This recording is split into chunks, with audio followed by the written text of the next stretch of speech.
Baik, kami dari kelompok 7 akan melakukan review jurnal, yaitu review jurnal manajemen stakeholder proyek dengan nama-nama kelompok El Rahmat Jayahulu, Donald Fernando Manulang, Junita Veronica Simanjuntak, Fernando Sitohang, dan Firdaus Gultom. Mata kuliah Manajemen Proyek Teknologi Informasi, Prodi Teknik Informatika, Fakultas Ilmu Komputer, Universitas Metodis Indonesia. Dengan judul jurnal Perencanaan Manajemen Stakeholder di Pondok Pesantren menggunakan Project Management Body of Knowledge atau PMBOK. Yang pertama ada proses Identify Stakeholder. Identifikasi pemangku kepentingan atau stakeholder adalah proses mengidentifikasi kelompok, orang atau organisasi yang dapat mempengaruhi keputusan dan hasil proyek. Kemudian menganalisis dan mencatat informasi yang relevan terkait dengan manfaat, partisipasi, ketergantungan, pengaruh, dan potensi dampak pada keberhasilan proyek. Di sini ada input. Yang pertama, bisnis dokumen. Informasi yang didapat dari pihak internal dan eksternal yang terkait dengan proyek akan dipengaruhi oleh hasil atau pelaksanaan proyek. Faktor suatu organisasi dan budaya yang ditetapkan oleh pemerintah atau industri, tren, dan kebiasaan. Beberapa aset proses organisasi yang bisa mempengaruhi identifikasi pemangku kepentingan atau stakeholder. Yang kedua ada Project Management Plan. Di sini dalam Project Management Plan terdapat masukan. Yang pertama ada proyek, yang kedua ada dokumen pengadaan, yang ketiga faktor lingkungan pondok, yang ketiga aset proses organisasi. Kemudian masuk ke alat dan teknik. Dalam alat dan teknik ini terdapat analisis stakeholder, penilaian ahli, dan rapat. Lalu yang terakhir yaitu keluaran atau daftar stakeholder. Kemudian ada organisasional proses. Pemangku kepentingan mendeskripsikan suatu organisasi yang menerima dari dampak aktivitas kebijakan, yakni berkepentingan kepada hasil aktivitas atau kebijakan tersebut. Penekanan yang berlebih pada kebutuhan suatu organisasi pemangku kepentingan mengakibatkan pemberian nilai negatif pada nama besar perusahaan atau pendidikan. Yang kedua, ada tools and techniques. Dalam tools and techniques terdapat expert judgment, yaitu yang pertama pertimbangan ahli untuk menentukan tingkat partisipasi yang dibutuhkan oleh pemangku kepentingan pada setiap tahap proyek. Kedua, pertemuan harus diadakan dengan ahli dan tim proyek untuk menentukan tingkat partisipasi semua pemangku kepentingan. Berikutnya, bandingkan partisipasi pemangku kepentingan dan partisipasi rencana. Kemudian ada data gathering. Pengumpulan data primer dalam penelitian ini diperoleh dari hasil work breakdown struktur atau WBS berdasarkan standar sekolah asrama SSA, sedangkan data sekunder diperoleh dari berbagai studi literatur atau penelitian sebelumnya yang terkait dengan stakeholder pada pondok pesantren. Kemudian ada output. Dalam output terdapat stakeholder register. Daftar pemangku kepentingan atau stakeholder dibagi menjadi dua tabel. Tabel pertama berisi informasi pemangku kepentingan umum atau informasi dasar, dan tabel kedua berisi informasi tentang rekomendasi untuk mengevaluasi dan mengelola strategi pemangku kepentingan. Pada tabel kedua untuk evaluasi, kisaran skala penilaian adalah 1-5 dan memiliki kondisi sebagai berikut. Yang pertama power level. Level 1 sangat rendah sampai level 5 sangat tinggi. Yang kedua interest level. Level 1 sangat tinggi dan level 5 sangat besar.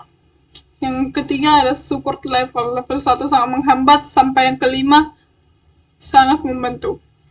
Kemudian ada influence level. Level 1 sangat kecil dan level 3 sangat tinggi. Yang kedua ada project document updates. Beberapa dokumen proyek yang dapat diperbaharui adalah jadwal proyek dan daftar pemangku kepentingan. Yang kedua ada proses plan stakeholder engagement. Dalam proses stakeholder engagement, inputsnya berupa project charter. Keberhasilan suatu proyek yaitu tergapainya tujuan dari pandangan pemangku kepentingan dengan menolak ukur dari ketepatan biaya, kualitas, dan waktu yang sudah disepakati. Kemudian ada Project Management Plan. Rencana manajemen proyek berisi informasi yang digunakan untuk mengembangkan jadwal. Informasi digunakan untuk mengembangkan rencana pengelolaan pemangku kepentingan. Kemudian ada Tools and Techniques. Dalam Tools and Techniques terdapat Expert Judgment, pertimbangan ahli untuk menentukan tingkat partisipasi yang dibutuhkan oleh setiap pemangku kepentingan pada setiap tahap proyek. Kemudian pertemuan harus diadakan dengan para ahli dan tim proyek untuk menentukan tingkat partisipasi semua kepentingan. Kemudian ada data gathering.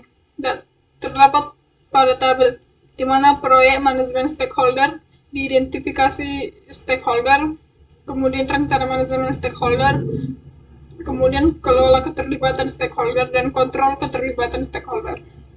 Kemudian ada outputs, stakeholder and judgment plan.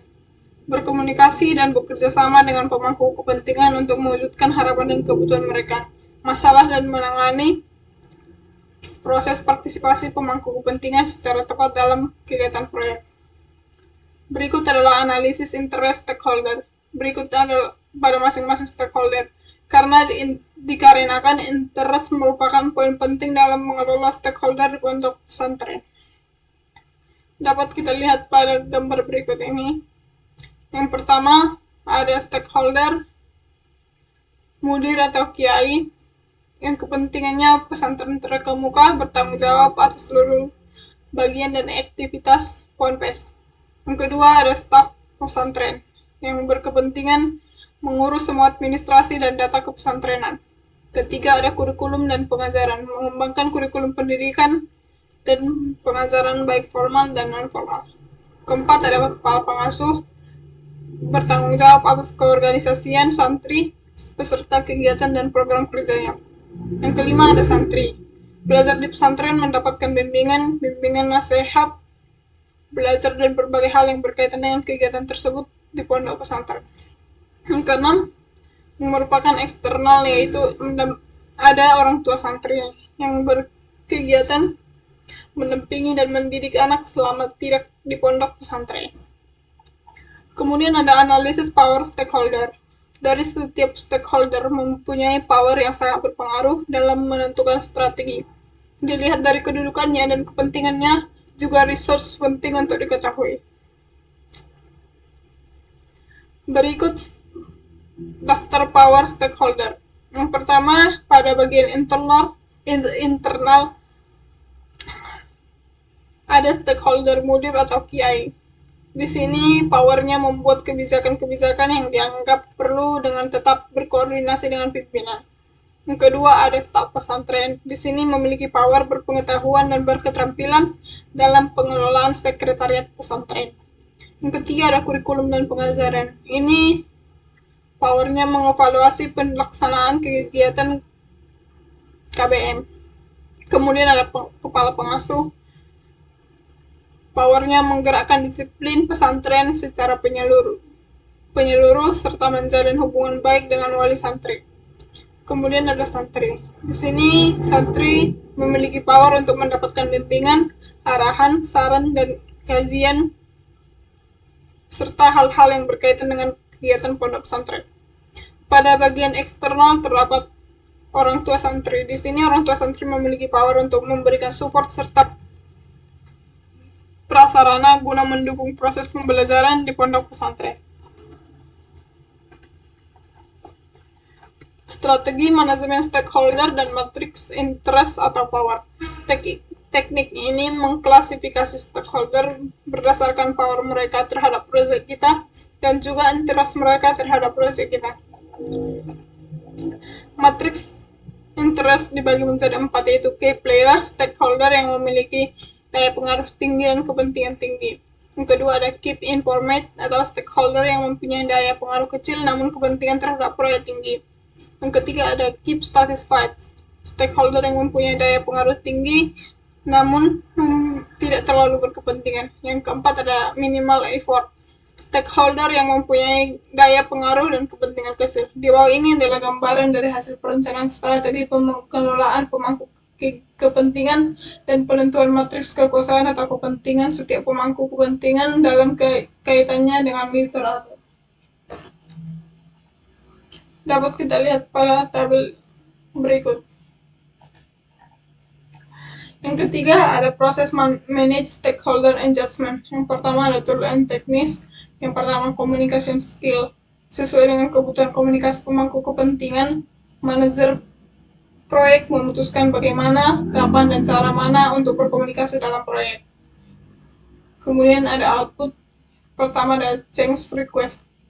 Mengelola keterlibatan pemangku kepentingan dalam menyebabkan perubahan dalam permintaan produk atau proyek. Yang keempat ada monitor stakeholder engagement. Di sini ada input project management plan. Rencana pengelolaan pemangku kepentingan adalah proses merumuskan strategi pengelolaan yang tepat berdasarkan analisis kebutuhan, kepentingan, dan potensi dampak pemangku kepentingan terhadap keberhasilan proyek. Kemudian ada tools and techniques. Yang pertama ada data registration. Langkah awal memulai penelitian adalah pengumpulan suatu data yang akan dibahas. Pada penelitian ini, data yang diperoleh ada dua, yaitu data primer dan data bahas, dan data sekunder. Data primer diperoleh dari diskusi kelompok dan pengumpulan data. Dalam penelitian ini diperoleh hasil Work Breakdown Struktur atau WBS berdasarkan standar sekolah asrama atau SSA. Sedangkan data sekunder diperoleh dari studi literatur atau penelitian sebelumnya yang terkait dengan stakeholder pada pondok pesantren. Sekian hasil review jurnal dari kelompok kami.